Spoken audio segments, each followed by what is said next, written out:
আউযু বিল্লাহি মিনাশ শাইতানির রাজিম বিসমিল্লাহির রহমানির রহিম। প্রিয় শিক্ষার্থী বন্ধুরা, আসসালামু আলাইকুম ওয়া রাহমাতুল্লাহ। কেমন আছো তোমরা? নিশ্চয়ই আল্লাহর মেহেরবানিতে ভালো আছো।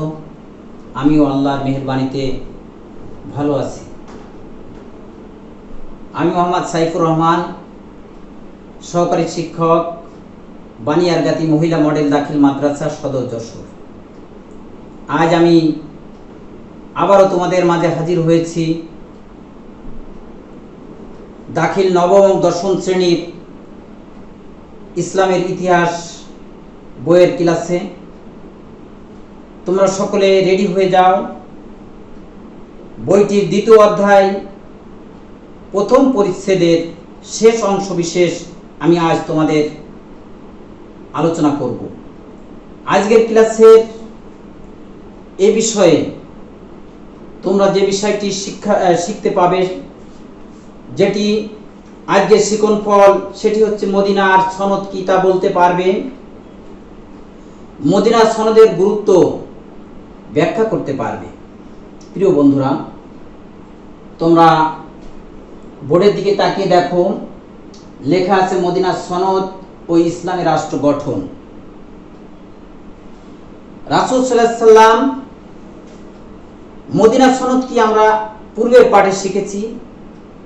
রাসূল সাল্লাল্লাহু আলাইহি ওয়াসাল্লাম প্রিয় মক্কা ভূমি মক্কা ছেড়ে যখন তিনি মদিনায় আশ্রয় গ্রহণ করলেন, তখন মদিনার সকল সম্প্রদায়ের লোকদের, অর্থাৎ ইহুদি, খ্রিস্টান, পৌত্তলিক, মুহাজির ও আনসার সকলদের সমন্বয়ে একটি জাতি, একটি রাষ্ট্রকে সুরক্ষার জন্য যে সনদটি প্রণয়ন করেছিলেন, সেটি হচ্ছে মদিনা সনদ। প্রিয় বন্ধুরা, এই মদিনা সনদ সম্পর্কে আমরা যে দিকটি দেখতে পাই, যে মদিনা সনদের প্রয়োজনীয়তা কি।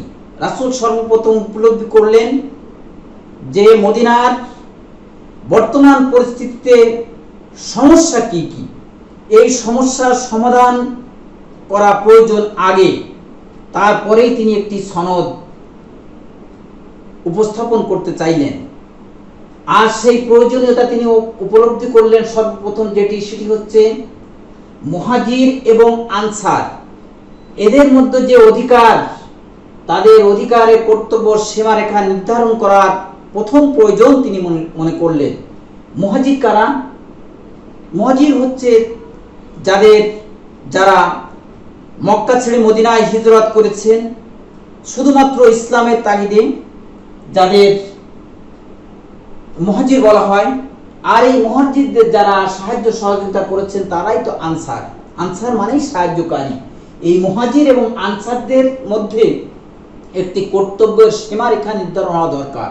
কার কি অধিকার, এটাই প্রথম তিনি উপলব্ধি করলেন রাসূল সাল্লাল্লাহু আলাইহি সাল্লাম। দ্বিতীয়টি সেটি হচ্ছে এই মুহাজিরদের, অর্থাৎ যারা মক্কা ছেড়ে মদিনায় গেলেন, তাদের সহায় সম্বল, স্থাবর অস্থাবর আত্মীয় স্বজন আপনজনদেরকে ফেলে রেখে যারা মদিনায় হিজরত করলেন, তাদের ছিল না বাসস্থান, ছিল না জীবিকার কোনো সংস্থান, জীবিকার কোনো ব্যবস্থা।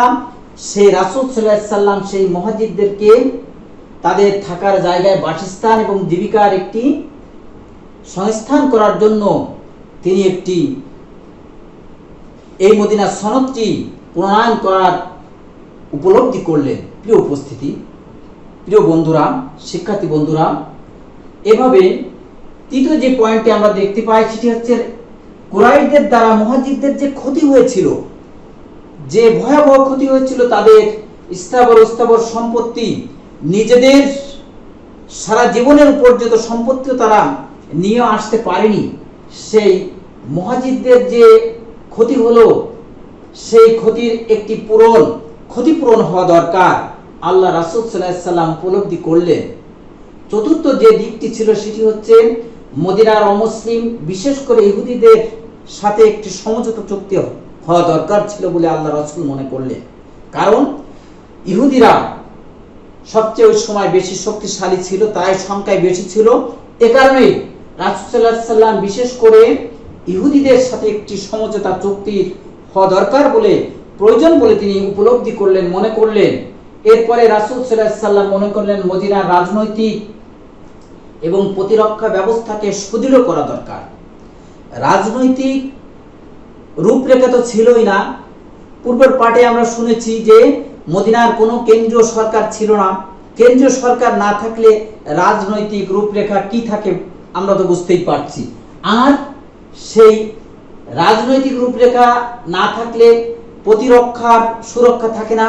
দেশকে সুরক্ষার জন্য, দেশকে বহিঃশত্রুর হাত থেকে রক্ষার জন্য প্রতিরক্ষাকে সুদৃঢ় করতে হয়। আল্লাহ রাসূল সাল্লাল্লাহু আলাইহি সাল্লাম রাজনৈতিক ও প্রতিরক্ষা ব্যবস্থাকে সুদৃঢ় করার পরিকল্পনা করলেন। প্রিয় বন্ধুরা, এরপরে সর্বশেষ যেটি রাসূল সাল্লাল্লাহু আলাইহি সাল্লাম উপলব্ধি করলেন সেটি হচ্ছে মদিনার সামাজিক, অর্থনৈতিক, রাজনৈতিক এই রূপরেখা পরিবর্তন করে মদিনায় একটি স্থায়ী শান্তি প্রতিষ্ঠা করতে হবে। এটি তিনি প্রয়োজনীয়তা অনুভব করলেন যে মদিনার যে রাজনৈতিক অবস্থা এটা যেমন ভঙ্গুর ছিল, সামাজিক অবস্থা ভঙ্গুর ছিল, অর্থনৈতিক অবস্থা পঙ্গু ছিল, দুর্বল ছিল, এই সকল কিছুকে তিনি স্থায়ীভাবে রূপরেখা দাঁড় করিয়ে একটি স্থায়ী শান্তি প্রতিষ্ঠা করার প্রয়োজনীয়তা অনুভব করলেন। প্রিয় বন্ধুরা, আমরা প্রয়োজনীয়তাটা সংক্ষিপ্তভাবে হলেও বুঝলাম।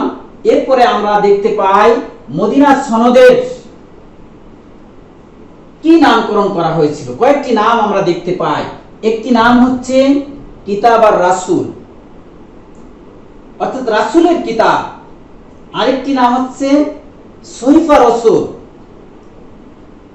তৃতীয় নম্বর যে নামটি দেখতে পাই সেটি হচ্ছে মদিনার শাসনতন্ত্র।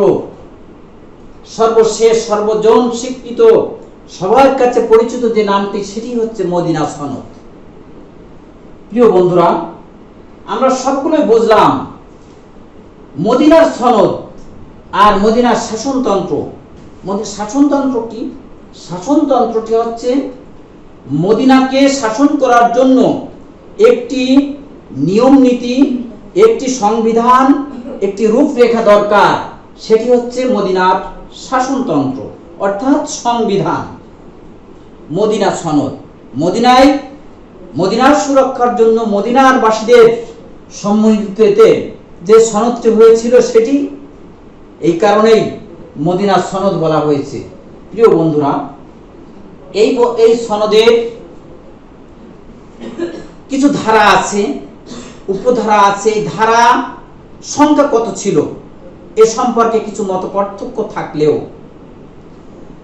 মতপার্থক্য কি আমরা দেখেছি কোন কোন বইয়ে কেউ কেউ লিখেছে যে এর ধারা ৪৫টি, কেউ বলছে ধারা ৪২টি। কিন্তু আমাদের বইয়ে আমরা দেখতে পাই প্রখ্যাত ঐতিহাসিক মুহাম্মদ ইবনে ইসমাইলের সিরাতে রাসূল গ্রন্থে এর ধারা সংখ্যা দিয়েছে ৫৩টি। এইটাই হচ্ছে সর্বজন বেশি মতের স্বীকৃত। আমাদের বইও এটা আছে, তোমাদের বহু নির্বাচনী বই পড়লে, প্রশ্নে পড়লে তোমরা ৫৩টি লিখবে। কিন্তু দুঃখের বিষয় যে মতপার্থক্য হওয়ার কারণটি একটু ব্যাখ্যা করা দরকার। মতপার্থক্যটি এ কারণে হয়েছে, এই ঐতিহাসিক মুহাম্মদ ইবনে ইসহাক ৭৭৬ খ্রিস্টাব্দে যখন ইন্তেকাল করলেন, মারা গেলেন, মারা যাওয়ার সাথে সাথে তিনি যে সিরাতে রাসূল গ্রন্থটি লিখে গিয়েছিলেন সেই গ্রন্থটি আজ পৃথিবীতে পাওয়া যাচ্ছে না, হারিয়ে গিয়েছে। এ কারণে কিছু মতপার্থক্য হয়েছে। তবে আমরা ৫৩টি ধারাই বলবো। প্রিয় বন্ধুরা, এখন আমরা এই সনদের গুরুত্বপূর্ণ কিছু ধারা, আমাদের বইয়ে ১৫টি ধারার কথা বলা হয়েছে। প্রধান যে ধারাগুলো তার মধ্যে ১৫টি ধারা এখানে উল্লেখ রয়েছে। আমরা সেই ১৫টি ধারার প্রথম ধারাটি আমরা কি দেখতে পাই? প্রথম যে ধারাটি রয়েছে সেটি হচ্ছে মদিনার সনদের স্বাক্ষরকারী শরীক সকল দল, অন্যান্য সকল লোকদের থেকে স্বতন্ত্র একটি উম্মাহ বা জাতি। অর্থাৎ এই সনদে দ্বারা স্বাক্ষর করবে, হতে পারে সে ইহুদি, হতে পারে খ্রিস্টান, হতে পারে পত্তলিক, হতে পারে মুসলিম, যেই স্বাক্ষর করুক না কেন, পূর্বের পরিচয় না, এই সনদের স্বাক্ষরকারী মানেই হচ্ছে আমি একজন শান্তিকামী একজন জাতি। তার পরিচয় হবে সে সনদের স্বাক্ষরকারী একটি নতুন জাতি, নতুন উম্মাহ। প্রিয় বন্ধুরা, এই সনদের দ্বিতীয় যে ধারা সেটি হচ্ছে এই সহিফা এবং অঙ্গীকারে আবদ্ধ লোকদের জন্য ইয়াসরিব উপত্যকা পবিত্র। প্রিয় বন্ধুরা, এখন আমরা দেখতে পাচ্ছি মদিনা সনদ বলছে, আবার ইয়াসরিব বলছি কেন? ইয়াসরিব এই কারণে বলছি, রাসূল সাল্লাল্লাহু আলাইহি সাল্লামের হিজরতের পূর্বে এই মদিনার নাম ছিল ইয়াসরিব। রাসূলের সম্মানার্থে ওই ইয়াসরিবের নাম পরিবর্তন করে পরবর্তীতে মদিনা রাখা হয়েছে। তাই বলা হচ্ছে যে এই সহিফা বা অঙ্গীকারে আবদ্ধ লোকদের জন্য ইয়াসরিব উপত্যকা আজ থেকে পবিত্র। পবিত্র মানে কি?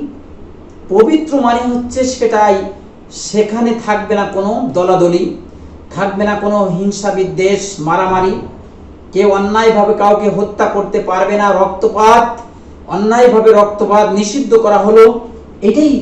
অর্থাৎ সেখানে একটি শান্তি বিরাজ করবে। পবিত্র মানে হচ্ছে সেটা হচ্ছে শান্তির নগরীতে পরিণত করতে হবে। প্রিয় বন্ধুরা আমার, এখানে বলা হচ্ছে তৃতীয় নম্বর ধারায় কেউ কুরাইশদের বা অন্য কোনো বহিঃশত্রুর সাথে মদিনার বিরুদ্ধে কোনরূপ ষড়যন্ত্র করতে পারবে না। মদিনাকে সুরক্ষার জন্য কুরাইশ কেন, বিশ্বের কোনো দেশের সাথে, কোনো জাতির সাথে মদিনাকে নিয়ে ষড়যন্ত্র করতে পারবে না। কারণ রাসূল সাল্লাল্লাহু আলাইহি সাল্লাম এখানে প্রমাণ করে দিয়েছেন সর্বপ্রথম যে আমি যে দেশে বাস করি, যেখানে বাস করি, সেই দেশকে ভালোবাসা, সেই দেশকে মহব্বত করা হচ্ছে প্রথম একজন নাগরিকের মূল কাজ। আর রাসূল বলছেন যে দেশকে যে ভালোবাসতে না পারলো, দেশকে যে ভালোবাসবে না, সে ঈমানদার হতে পারবে না। এ কারণে রাসূল সাল্লাল্লাহু আলাইহি সাল্লাম দেশকে ভালোবাসার জন্যই তিনি কি বলেছেন যে এই দেশকে, অর্থাৎ যেখানে আমি বাস করছি, যে দেশে আমার অবস্থান, সেই দেশের বিরুদ্ধে কোনো ষড়যন্ত্র নিজেও করা যাবে না। বহিঃশত্রু দ্বারা যদি এই ষড়যন্ত্রের শিকার কেউ হয়, তার বিরুদ্ধে রুখে দাঁড়াতে হবে, রাসূল সাল্লাল্লাহু আলাইহি সাল্লাম বলেছেন। প্রিয় উপস্থিতি, প্রিয় বন্ধুরা আমার, রাসূল এই কারণে বলছে হুব্বুল ওয়াতানে মিনাল ঈমান, দেশকে ভালোবাসা ঈমানের অঙ্গ। দেশকে ভালোবাসতে হবে, দেশের প্রতি মহব্বত করতে হবে, শত্রুতা করা যাবে না, ষড়যন্ত্র করা যাবে না। চতুর্থ নম্বর যে ধারাটি আমরা দেখতে পাচ্ছি, সেই ধারায় বলা হচ্ছে যে কোনো ব্যক্তি অপরাধ করলে তার ব্যক্তির অপরাধ হিসেবে গণ্য হবে, তার জন্য সম্প্রদায়কে দায়ী করা যাবে না, গোষ্ঠীকে দায়ী করা যাবে না। অপরাধ তো যে কেউ করেই ফেলতে পারে। একজন ব্যক্তি অপরাধ করলো মানে তার গোষ্ঠীর, তার সম্প্রদায়ের সকলেই খারাপ, এটা তো বলার কোনো অবকাশ নেই। ইসলাম তো এটা শিক্ষা দেয়নি। রাসূল সাল্লাল্লাহু আলাইহি সাল্লাম এই কারণে বলেছেন কোনো ব্যক্তি অপরাধ করতেই পারে। যদি কোনো ব্যক্তি অপরাধ করে, সে ব্যক্তি অপরাধ হিসেবে সে নিজে দায়ী, তার জন্য তার সম্প্রদায় দায়ী হবে না। আমরা দেখতে পাই এমন সনদ রাসূল সাল্লাল্লাহু আলাইহি সাল্লাম উপহার দিলেন। যদি আমরা বিশ্লেষণ করি, তাহলে আমাদের এক এক করে বিশ্লেষণ করলে ঘন্টার পর ঘন্টা আলোচনা করা যায় যে রাসূল সাল্লাল্লাহু আলাইহি সাল্লাম বলছেন কি অপরাধ আমি করতে পারি, যে কেউ করতে পারে, তার জন্য সম্প্রদায় দায়ী হবে কেন? প্রিয় বন্ধুরা, এই জন্য রাসূল সাল্লাল্লাহু আলাইহি সাল্লাম মুসলমান এবং অমুসলমান সকলের নিজ নিজ ধর্ম পালন করবে, কেউ কারো ধর্মে হস্তক্ষেপ করতে পারবে না। সকলের এই ধর্ম পালন করার একটি স্বাধীনতা আছে, স্বাধীনতা থাকবে, যেটা ইসলাম শিক্ষা দিয়েছে। রাসূল সাল্লাল্লাহু আলাইহি সাল্লাম মদিনার সনদের মাধ্যমে লিখিতভাবে সেটা স্বীকৃতি দিলেন যে কোনো ব্যক্তি যদি সে যে ধর্মের হোক, সে মুসলমান হতে পারে, অমুসলমান হতে পারে, নিজ নিজ ধর্ম সে যথাযথভাবে স্বাধীনভাবে পালন করতে পারবে। প্রিয় বন্ধুরা আমার, এরপরে বলা হচ্ছে ষষ্ঠ নম্বর ধারায় যে মহানবী সাল্লাল্লাহু আলাইহি সাল্লামের অনুমতি ছাড়া কোনো সম্প্রদায় কারোর বিরুদ্ধে যুদ্ধ ঘোষণা করতে পারবে না। স্পষ্টভাবে এখানে বলা হচ্ছে যে রাসূল সাল্লাল্লাহু আলাইহি সাল্লামের অনুমতি ছাড়া কোনো ব্যক্তি বা কোনো গোষ্ঠী যুদ্ধ ঘোষণা করতে পারবে না। প্রশ্ন আসতে পারে যে রাসূলের অনুমতি ছাড়া কেন, রাসূলকে অনুমতি নিতে হবে কেন? রাসূলের অনুমতি এই কারণে নিতে হবে বন্ধুরা আমার, যে এই সনদের যে সনদের সাক্ষ্য হচ্ছে, এই সনদের সভাপতি ছিলেন আল্লাহ রাসূল, অর্থাৎ রাসূল সাল্লাল্লাহু আলাইহি সাল্লাম ছিলেন এই সনদের সর্বাধিনায়ক, রাসূল সাল্লাল্লাহু আলাইহি সাল্লাম ছিলেন এই সনদের প্রধান। কিন্তু লক্ষণীয় কি, রাসূল এই সনদ প্রণয়ন করছেন বলে কি রাসূল নিজে নিজেই এই সনদের সভাপতি হয়েছেন, প্রধান হয়ে গিয়েছেন? না, তিনি স্বৈরাচারীভাবে ক্ষমতা দখল করে নেননি। এই সনদ তিনি আল্লাহ রাসূল যখন রূপরেখা ওই সমাজের মানুষের কাছে, ওই জাতির কাছে পেশ করলেন, তখন ওই জাতির লোকেরা, ইহুদি, খ্রিস্টান, পৌত্তলিক যারা ছিল, মুসলমান নির্বিশেষে, আনসার, মুহাজির সকলে দেখলো যে এমন একটি সনদ, এমন একটি রূপরেখা যিনি উপস্থাপন করতে পারেন, যোগ্যতার বলে তিনি তো সর্বোচ্চ বলিয়ান। এই জন্যে এই যোগ্যতার বলে বলিয়ান দেখে রাসূল সাল্লাল্লাহু আলাইহি সাল্লামকে মদিনার সনদের সভাপতি করেছিলেন।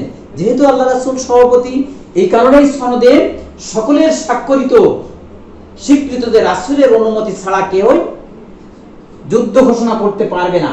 প্রিয় বন্ধুরা আমার, এ কারণে এই সনদের এই শর্ত থাকার পরেও সকলে স্বাক্ষর করেছিলেন।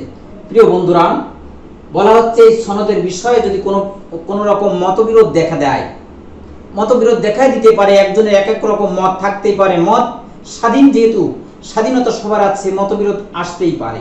যদি কোনো রকম মতবিরোধ দেখা দেয়, তখন এর মীমাংসা করবেন আল্লাহ এবং রাসূল সাল্লাল্লাহু আলাইহি সাল্লামের উপর ন্যস্ত থাকবে। এখানে এর মীমাংসা করবেন আল্লাহ এবং আল্লাহ রাসূল। এর বিধান কি? আল্লাহ কিভাবে বিচার করবেন?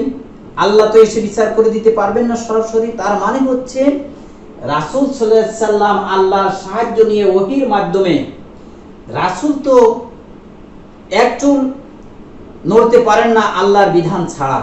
এ কারণে বলা হচ্ছে কোন বিরোধ মীমাংসার জন্য আল্লাহ রাসূল আল্লাহর সহযোগিতা নেবেন, অর্থাৎ ওহীর মাধ্যমে তিনি এর সহযোগিতা নিয়েই তিনি এর বিচার ফয়সালা করবেন। প্রিয় বন্ধুরা আমার, এখানে বলা হচ্ছে আমাদের ৮ম নম্বর যে দিকটি আমরা দেখতে পাচ্ছি, সেটি হচ্ছে ইয়াসরিবকে অতর্কিত হামলাকারীদের বিরুদ্ধে তারা একে অপরকে সাহায্য করতে পারবে না, অর্থাৎ মদিনাকে সুরক্ষা করতে হবে, মদিনাকে রক্ষা করতে হবে। ইয়াসরিবকে, অর্থাৎ এই মদিনাকে কেউ যদি অতর্কিতভাবে হামলা করে ফেলে, হঠাৎ করে হামলা করে ফেলে, তবে এই অবস্থায় কেউ তাদেরকে সাহায্য করতে পারবে না।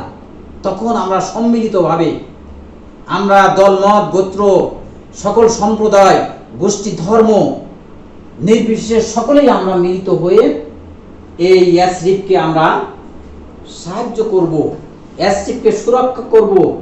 আমরা হামলাকারীকে সাহায্য করতে পারবো না।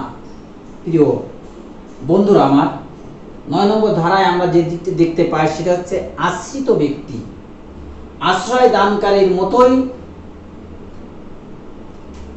যতক্ষণ তিনি প্রমাণিত না হন যে তিনি ষড়যন্ত্র করছেন বা কারো বিরুদ্ধে বিশ্বাসঘাতকতা করছে, অর্থাৎ আশ্রিত ব্যক্তি আশ্রয় দানকারীর মতোই যতক্ষণ পর্যন্ত তিনি প্রমাণিত না হবেন তিনি ষড়যন্ত্রকারী বা বিশ্বাসঘাতক।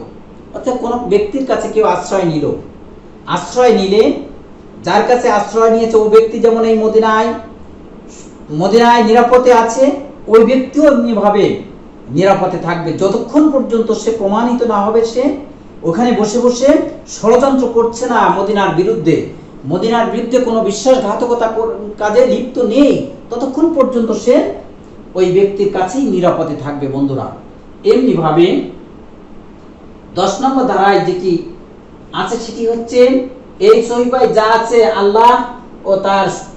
আল্লাহ তার সত্যতার সাক্ষী এবং রক্ষাকারী। প্রিয় বন্ধুরা, এই সহিফায় যা আছে, সহিফায় যা লিখিত আছে, এই সহিফার সকল বিধান, সকল ধারা, এর সত্যতার সাক্ষী হচ্ছেন আল্লাহ এবং এই রক্ষা করবেনও আল্লাহ। দেখো, এটি একটি মানুষরা লিপিবদ্ধ করছে, কিন্তু কোন মহান ব্যক্তির দ্বারা এটা উপস্থাপিত হচ্ছে সেটি হচ্ছে বিশ্বের সর্বশ্রেষ্ঠ মহামানব রাসূল সাল্লাল্লাহু আলাইহি সাল্লাম। আর রাসূল সাল্লাল্লাহু আলাইহি সাল্লাম এটা প্রমাণিত হয় যে এর সত্যতার সাক্ষী আল্লাহ। এর দ্বারা প্রমাণিত হয় কি, যে এটি আল্লাহ রাসূল নিজে নিজে করেননি, এটা ওহীর মাধ্যমে এর ইঙ্গিত পেয়েছেন। এই জন্য এর সত্যতার সাক্ষী দিবেন আল্লাহ, অর্থাৎ আল্লাহর সাক্ষী রেখে আল্লাহর বিধানে আল্লাহর কাছ থেকে ওহীর মাধ্যমে জ্ঞান নিয়ে আল্লাহ রাসূল এটি লিপিবদ্ধ করেছিলেন। আর এটি আল্লাহ রাসূলের এই বিধানটি, এই সনদটি রক্ষা করবেন তিনি, সেই আল্লাহ। তাই দেখো, এটি কোরআন না হলেও আজও বিশ্বের প্রতিটি দেশে দেশে এই মদিনা সনদটি সুরক্ষিত আছে। এমনকি জাতিসংঘ পর্যন্ত আজও এই মদিনা সনদ শুভ প্রত্যেকটি ধারা উপধারা পর্যন্ত লিপিবদ্ধ রয়েছে। তাহলে কি বিশ্বের সর্বোচ্চ যে সংস্থা, সেখানেও এই মদিনা সনদকে সুরক্ষিত রয়েছে। এটা একটি প্রমাণ। প্রিয় বন্ধুরা আমার, আমরা যদি এমনিভাবে দেখতে পাই মদিনা সনদের যে ধারাগুলো, এখানে অনেক ধারা রয়েছে, যে ধারার আলোচনা করলে অনেক সময় প্রয়োজন, তোমরা বাড়ি থেকে পড়ে নেবা। এখানে আরেকটি ধারা রয়েছে, যে সকল ইহুদি আমাদের অনুসারী হবে তারা আমাদের সাহায্য ও সহানুভূতি পাবে। এর সম্পর্ক ততদিন বর্তমান থাকবে যতদিন তারা মুসলমানদের ক্ষতি করবে না। অর্থাৎ যে সকল ইহুদি আমাদের অনুসারী হবে, অর্থাৎ এই সনদের অনুসারী হবে, তারা তাদের সাহায্য সহানুভূতি পাবে। অর্থাৎ এই সনদের অন্তর্ভুক্ত যারা, যে সকল ইহুদির অন্তর্ভুক্ত হবে, তারা এ থেকে সাহায্য সহযোগিতা পাবে যতক্ষণ পর্যন্ত তারা মুসলমানদের বিরুদ্ধে কোনো রকম ক্ষতি সাধন করবে না। এখানে আরেকটি সনদে বলা আছে, ইহুদি সম্প্রদায়ের মিত্রগণও সমান স্বাধীনতা ও নিরাপত্তা ভোগ করবে।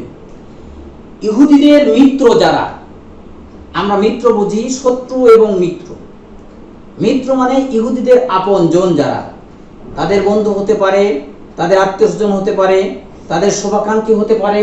এই ইহুদিদের মিত্র যারা, তারাও যেহেতু ইহুদিরা এই সনদের অন্তর্ভুক্ত হয়েছে, এ কারণে তাদের মিত্র যারা, তাদের আপনজন যারা, তারাও নিরাপত্তা থাকবে। বন্ধুরা, এমনিভাবে আমরা এই সনদ নিয়ে আর আলোচনা নয়, আমাদের এই সনদটার গুরুত্ব সম্পর্কে তোমরা উপলব্ধি করতে পেরেছো। আমরা একটু আলোচনা করতে চাই এই সনদের ধারাগুলো, যে ধারা উপধারা আছে, এই ধারা উপধারার সনদের গুরুত্ব কি গুরুত্ব আছে। এর যে গুরুত্ব আছে, আমরা প্রথম যে দিকটি দেখতে পাই সেটি হচ্ছে, এটি ছিল প্রথম লিখিত সংবিধান।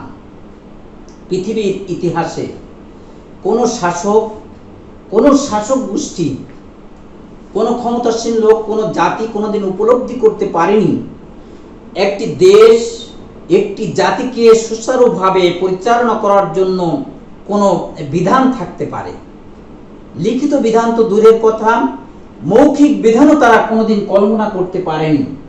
সেখানে আল্লাহ রাসূল সাল্লাল্লাহু আলাইহি সাল্লাম একটি জাতিকে, একটি দেশকে সুরক্ষিত করার জন্য, সুন্দরভাবে পরিচালনা করার জন্য, সকল গোত্রের, সকল ধর্মের, ভিন্ন মত থাকতে পারে, ভিন্ন ধর্ম থাকতে পারে, সকলে মিলেমিশে একটি দেশে কিভাবে বাস করা যায় তার লিখিত রূপরেখা সর্বপ্রথম পৃথিবীর ইতিহাসে লিপিবদ্ধ করলে এই মদিনা সনদের মাধ্যমে। তাহলে এর গুরুত্ব আমরা উপলব্ধি করতে পারছি এই সংক্ষিপ্ত কথার মাধ্যমে। প্রিয় বন্ধুরা আমার, এরপরে আমরা দেখতে পাই যে রাজনৈতিক প্রজ্ঞার পরিচয় দিয়েছেন আল্লাহ রাসূল। রাজনৈতিক প্রজ্ঞার কি পরিচয় দিলেন? রাসূল সাল্লাল্লাহু আলাইহি ওয়াসাল্লাম এই মদিনাকে সুরক্ষার জন্য যে রাজনৈতিক পরিচয় দিলেন, সেটি হচ্ছে, যে সময় তিনি এই সনদটি লিপিবদ্ধ করছেন, সেই সময়ের সমাজের অবস্থা ছিল হিংসা বিদ্বেষ, কলহ বিবাদ, একটি জাতি যেখানে মুসলমান অমুসলমান যারা ছিল সকলের মধ্যে ছিল কলহ বিবাদ। জাতি জাতি দ্বন্দ্ব, আউজ ও খাজরাজের মধ্যে দ্বন্দ্ব, সেই দ্বন্দ্বের নিরসন করে রাসূল সাল্লাল্লাহু আলাইহি সাল্লাম সুকৌশলে সেই জাতিকে একটি ভ্রাতৃত্ব বন্ধনের আবদ্ধ একটি জাতিতে উপহার দিলেন। অর্থাৎ ভ্রাতৃত্ব বন্ধন বলা হচ্ছে কেন? ভ্রাতৃত্ব বন্ধন বলা হচ্ছে ভাইয়ের সম্পর্ক চেয়ে মধুর সম্পর্ক পৃথিবীতে আর কিছু নেই। ভাইয়ের সম্পর্কের মতো একটি সম্পর্ক ভ্রাতৃত্ব বন্ধনের আবদ্ধ করে রাসূল সাল্লাল্লাহু আলাইহি সাল্লাম এই জাতিকে উপহার দিয়েছিলেন এই সনদের মাধ্যমে। প্রিয় উপস্থিতি, প্রিয় বন্ধুরা, প্রিয় শিক্ষার্থী বন্ধুরা, এই সনদের মাধ্যমে মদিনা রাষ্ট্রকে ইসলামী প্রজাতন্ত্র ঘোষণা করলেন। এটি তার রাজনৈতিক প্রজ্ঞার একটি পরিচয় হয়েছে। আরেকটি প্রজ্ঞার পরিচয় হয়েছে আল্লাহ রাসূল করেছেন, সেটি হচ্ছে আমরা সনদে পড়েছি যে বহিঃশত্রুর দ্বারা আক্রান্ত হলে সকলেই নিজ নিজ ভাবে নিজ জায়গায় থেকে সেই যুদ্ধের প্রতিরোধ করতে হবে, দেশকে রক্ষা করতে হবে। সকলেই যেহেতু নিজ নিজ অবস্থান থেকে আমরা যুদ্ধে লিপ্ত হবে, এই কারণে যুদ্ধের একটি ব্যয়ভার আছে। একটি যুদ্ধ পরিচালনা করতে হলে অনেক খরচের ব্যাপার আছে। রাসূল সাল্লাল্লাহু আলাইহি সাল্লাম সুকৌশলে যে কাজটি করলেন, প্রজ্ঞার পরিচয় দিলেন, বললেন যে যুদ্ধের যে ব্যয়ভার হবে এটা সমভাবে যে যুদ্ধের ব্যয়ভার বহন করতে হবে। তখন বলতে পারবে না যে মুসলমানরা করুক, আমরা করব না। কৌশলে তিনি করে নিলেন যে যুদ্ধের ব্যয়ভার সমানভাবেই তা বহন করতে হবে। প্রিয় শিক্ষার্থী বন্ধুরা আমার, আমরা রাসূল সাল্লাল্লাহু আলাইহি সাল্লামের রাজনৈতিক প্রজ্ঞা সম্পর্কে জানলাম। এখানে আমরা যে দিকটি এরপরে আমরা দেখতে পাই সম্প্রীতি এবং ভ্রাতৃত্ববোধ প্রতিষ্ঠা। পূর্বে আলোচনা হয়েছে যে সম্প্রীতিটা কি? সম্প্রীতিটি হচ্ছে হৃদয়ের ভালোবাসা। আমরা সংক্ষেপে বলবো হৃদয়ের ভালোবাসা, পরস্পরের প্রতি মহব্বত, পরস্পরের প্রতি প্রীতি, মহব্বত, ভালোবাসা, সহানুভূতি, এটি হচ্ছে সম্প্রীতি। এই সম্প্রীতি বোধটা কেমন হতে হবে? ভ্রাতৃত্ব বোধের মাধ্যমে, অর্থাৎ ভাইয়ের সম্পর্কের মতো। এই প্রীতিটা, এই মহব্বতটা শুধুমাত্র মৌখিক মহব্বত নয়, এই মহব্বতটা তার প্রতিষ্ঠিত হয়েছিল ভ্রাতৃত্ব বন্ধনের মতো প্রতিষ্ঠা। আমরা এই সংজ্ঞাটি দেখতে পাই। সম্প্রীত ভ্রাতৃত্ববোধ তিনি প্রতিষ্ঠা করেছিলেন। ধর্মীয় স্বাধীনতা প্রতিষ্ঠা বলতে রাসূল সাল্লাল্লাহু আলাইহি ওয়াসাল্লাম সুকৌশলে যে জিনিসটি করলেন সেটি হচ্ছে, তখন যে যার ধর্মে ছিল, ইহুদি, খ্রিস্টান, মুসলমান, পৌত্তলিক, যে অবস্থায় ছিল, সকলেই স্বাধীনভাবে তার ধর্মকে পালন করতে পারবে। কেউ কারো ধর্মে হস্তক্ষেপ করতে পারবে না। প্রিয় বন্ধুরা আমার, আমরা জানি ধর্মীয় স্বাধীনতা সকলের থাকা উচিত বা সকলের আছে। আমি একটি ধর্মের অনুসারী হতে পারি, একটি ধর্ম থেকে আরেক ধর্মে কেউ যদি পরিবর্তন করে, সেই ধর্মের আদর্শ দেখে, সেই ধর্মের মূল্যায়ন করে, সেই ধর্মের প্রতি আকৃষ্ট হবে, সেই ধর্মের আদর্শ দেখে। এই জন্য রাসূল সাল্লাল্লাহু আলাইহি সাল্লাম জোর করে কাউকে মুসলমান করেননি, স্বাধীনতা দিয়েছেন সকলকে। তার ধর্ম সে স্বাধীনভাবে পালন করতে পারবে, তার ধর্মকে সে মহব্বত করতে পারবে। সেই ধর্মকে সুরক্ষার জন্য রাসূল সাল্লাল্লাহু আলাইহি সাল্লাম বললেন ধর্মীয় স্বাধীনতা। তিনি সকল ধর্মের স্বাধীনতা দিয়েছেন। আমরা সর্বশেষ যেটা দেখতে পাই সেটি হচ্ছে ইসলামী রাষ্ট্র প্রতিষ্ঠা। প্রিয় বন্ধুরা আমার, রাসূল সাল্লাল্লাহু আলাইহি সাল্লাম যে ইসলামী রাষ্ট্র প্রতিষ্ঠা, এই ইসলামী রাষ্ট্র প্রতিষ্ঠার স্বপ্নই তো তিনি দেখছিলেন, যেটি ছিল রাসূল সাল্লাল্লাহু আলাইহি সাল্লামের রিসালাতের দায়িত্বের একটি অংশ, নবুয়তের দায়িত্বের একটি অংশ। রাসূল সাল্লাল্লাহু আলাইহি সাল্লাম তাকে এই ইসলামী রাষ্ট্র প্রতিষ্ঠার দায়িত্ব দিয়েই প্রেরণ করেছিলেন। হুয়াল্লাযী আরসালা রাসূলাহু বিল হুদা ওয়া দীনিল হক লিইয়ুযহিরাহু আলাদ দীনি কুল্লি। রাসূল সাল্লাল্লাহু আলাইহি সাল্লামের দায়িত্ব ছিল, আল্লাহ বলছেন যে তোমাকে সত্য দ্বীন সহ সুসংবাদদাতা এবং ভীতি প্রদর্শক করে পাঠিয়েছি, কারণ তুমি সকল মতবাদের উপর ইসলামকে বিজয়ী করবে, ইসলামকে প্রতিষ্ঠিত করবে, সেই ইসলাম প্রতিষ্ঠা করার মানসিকতা নিয়েই সুকৌশলে রাসূল সাল্লাল্লাহু আলাইহি সাল্লাম উপরে এই সনদগুলো প্রণয়ন করে তার আদর্শ দিয়ে, তার প্রজ্ঞা দিয়ে বিশ্বের সর্বশ্রেষ্ঠ মহামানব, সর্বশ্রেষ্ঠ মহামনীষী, সর্বশ্রেষ্ঠ চরিত্র দিয়ে তিনি প্রমাণ করলেন যে ইসলাম একমাত্র মনোনীত ধর্ম, ইসলাম একমাত্র শান্তির ধর্ম। যখন তিনি প্রমাণ করতে সক্ষম হলেন, তখন দলে দলে লোকেরা তার ধর্মে দীক্ষিত হলো, অর্থাৎ ইসলামে দীক্ষিত হলো। প্রিয় বন্ধুরা আমার, এতক্ষণ যাবৎ আমি মদিনার সনদের আমি একটু গোড়া থেকে বলতে চাই। মদিনার সনদের প্রয়োজনীয়তা আলোচনা করেছি। মদিনার সনদের নামকরণ নিয়ে কয়েকটি নাম আছে, সে ব্যাপারে আলোচনা করেছি। মদিনার ঐতিহাসিক এই মদিনার সনদ কতটি ধারায়, সেটি আমি আলোচনা করেছি। মদিনার সনদের গুরুত্বপূর্ণ যে ধারাগুলো আছে, এই ধারাগুলো সংক্ষিপ্ত হলেও বিশ্লেষণ করেছি। মদিনার সনদের যে গুরুত্ব হচ্ছে এটি হচ্ছে প্রথম লিখিত সংবিধান সম্পর্কে বলা হয়েছে।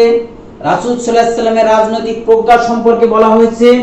তিনি যে সম্প্রীতি ও ভ্রাতৃত্ব বন্ধনের একটি সমাজ প্রতিষ্ঠা করলেন সেটি বলা হয়েছে। ওই সমাজের মানুষের ধর্মীয় স্বাধীনতা সে সম্পর্কে বলা হয়েছে। সর্বশেষ বলা হয়েছে রাসূল সাল্লাল্লাহু আলাইহি সাল্লাম যে মিশন নিয়ে আল্লাহ তাকে প্রেরণ করেছিলেন, সেই মিশনটি ছিল সকল মতবাদের উপর ইসলামকে বিজয়ী করার। আল্লাহ রাসূল সাল্লাল্লাহু আলাইহি সাল্লাম ইসলামী রাষ্ট্র, মদিনা ইসলামী রাষ্ট্র প্রতিষ্ঠা করে তার সেই মিশনটি শেষ করেছিলেন। প্রিয় বন্ধুরা আমার, এত সময় যাবৎ আমি তোমাদেরকে যে পাঠদান করলাম তোমরা ভুলে গেছো কিনা আমি একটু সংক্ষিপ্তভাবে মূল্যায়ন করতে চাই। আমি সংক্ষিপ্তভাবে তোমাদেরকে জ্ঞানমূলক কিছু প্রশ্ন করতে চাই। আমার প্রথম প্রশ্ন হচ্ছে, মদিনা সনদের প্রবর্তক কে ছিলেন? প্রিয় বন্ধুরা, একটু চিন্তা করো, নিশ্চয়ই তোমরা পারবে। আমি তো বলে এসেছি, মদিনা সনদের প্রবর্তক ছিলেন আর কেউ নন, বিশ্বের সর্বশ্রেষ্ঠ মহামানব হযরত মুহাম্মদ সাল্লাল্লাহু আলাইহি সাল্লাম।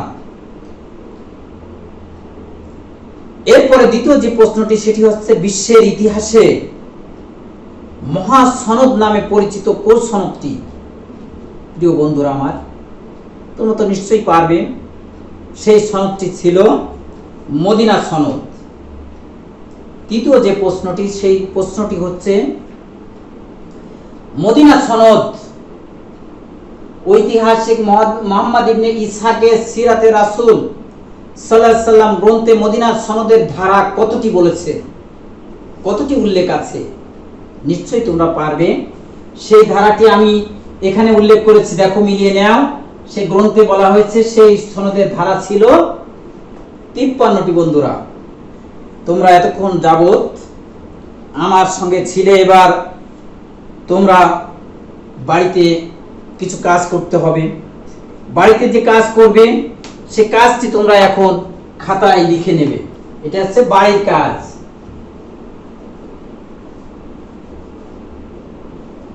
বাড়ির